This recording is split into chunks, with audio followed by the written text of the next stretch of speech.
this AIG bailout, so much of it's going to banks, so much of it going to foreign banks. That's one reason it's not going to work, the stimulus bailout package combination, because of that, isn't it, Mr. Chapman?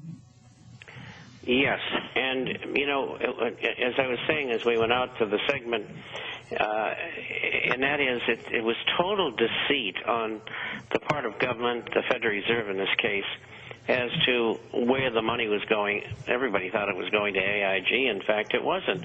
AIG was being used as a conduit to go to a group of banks that were owed money by AIG. In other words, the American public has footed the bill for AIG, which what they were doing is they were writing derivatives, insurance policies, if you may, and they had no collateralization whatsoever. It was just a giant scam, a giant Ponzi scheme, and so we get to pay for it. The other reason that I see that they're going to have a lot of trouble is that the director of President Obama's National Economic Council is Lawrence Summers, a man who's never been successful with anything he's run. He earned $2.7 million, and I'm quoting from the International Forecaster, in speaking fees from companies such as Bank of America, Citicorp, Goldman Sachs, that later received taxpayer funds in economic bailout. The hedge fund D.E. Shaw and Company paid him $5 million in salary and other compensation in the last 16 months. This is a guy who is bought and paid for, isn't he? That's for sure. And he is like so many of these Wall Street denizens and then bureaucrats and other members of the Council on Foreign Relations, the Trilateral Commission, the Bilderberger Group, the Royal Institute, the Group of 30, the Group of 300, foundations. They're all working together in their little cult.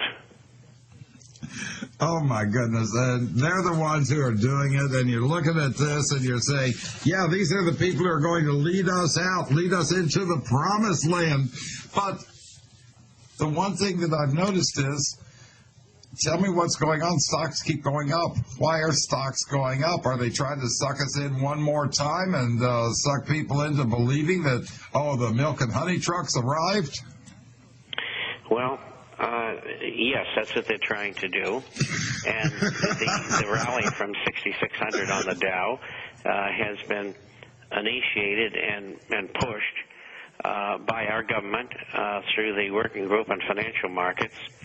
And they will continue to do it as long as they have the power to do it. And I think we're going to see a triple top here in the Dow somewhere between 8,000 and 8,200. And once that occurs sometime over the next 6 weeks, then I think the market will start down again. So we're just being suckered. It's a sucker ploy to sucker more money in. They just keep on doing this, and people keep on falling for it because they've got all these shills with CNBC and these other outfits. Now, the basis of it has been that people were given too much credit. They were doing too much borrowing. That seems to be the big basis of what's happened. And we've got a new round coming up. I was watching on CNN today. They were talking about these people were so happy. They're getting these big loans on their property and everything. They're really, really happy about it, and they're getting money in their pockets. This is a wonderful thing. What they're getting is a new group of liars loans, aren't they? Yeah, that's correct. They're going down to 620 on the FOIC, which is subprime. Even Alta loans are 650. Average credit grading is around 700, and so they're making loans they shouldn't be making. They're making the same mistake that they did before. They're instead of letting groups like have them. Instead of letting companies like AIG fold, some of these banks go under. We're setting up for an even greater disaster. It would have been the greatest disaster of anybody who's alive's lifetime, going back before, greater than the Great Depression, but they're setting up something even greater by continuing it on, in my opinion. What's yours on that? Well, what they're doing is going to make the situation much worse than it already is. It's going to That's hard to prolong believe. it, but it's not going to solve the problem. And they know that. And so they're just trying to, bide for time. And then they will let the bottom fall out when they want it to fall out, and that will be accompanied by a third world war. Oh, my. Now, according to the San Francisco Chronicle, 600,000 properties nationwide that banks have repossessed, they haven't put on the market. It's called a shadow inventory. Only 30% of the foreclosures were listed in the MLS, multiple listing service.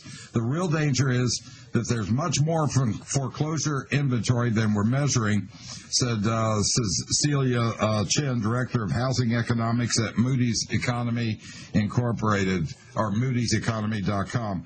When you're looking at this, the foreclosure situation is much worse than we're hearing about, in my opinion. What's your opinion? And I know that in the International Forecaster, you talk all the time about the foreclosure situation. It actually is a lot worse than we're hearing, isn't it? Yes, as stated in the article, and it's even worse than that. And again, we'll get continued fall in the economy itself. It's going to be muted over the next year and a half by the stimulus package and all that $12.8 trillion that we just talked about. But the deterioration will continue, and then all of a sudden you're going to get another snap down. And, the average house is down 30% and since the top of the market, and that's by Kay Schiller. I was ahead of them. I called the top of the market before they did. And I got all the subscribers out, and you know that because you've been a subscriber, yes, who wanted to get out of real estate. And, a lot of them are very, very happy because of it.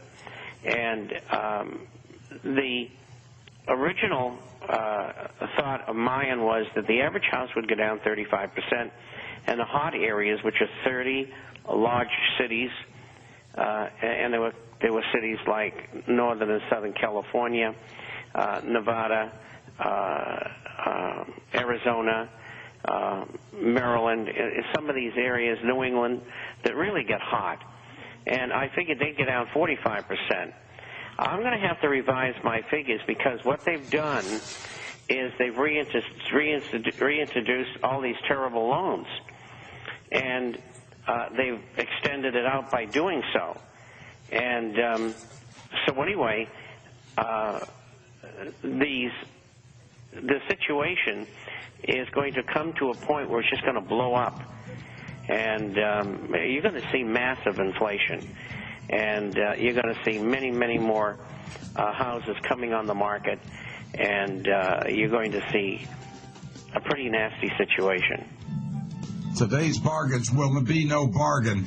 How long, how soon on the housing? More when we get back with Robert Chapman.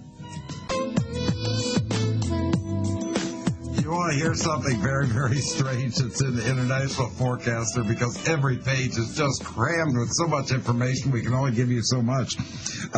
Fannie Mae and Freddie Mac paid out $210 million in retention bonuses. They're going to pay that out over the next 18 months. $210 million because they want to keep these people on board. Last year they lost $108 billion.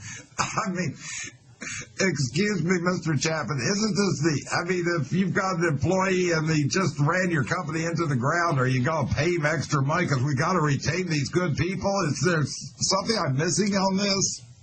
Yeah, it's ludicrous. And, that's the way our government is.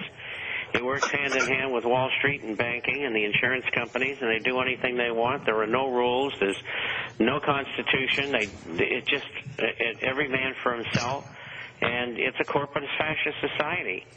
And pretty soon Mr. Obama will have his brown shirts on the street, and because he said that everybody has to participate in the country. And he's going to have everybody in a quasi-military mode. So that's where we're headed with all this.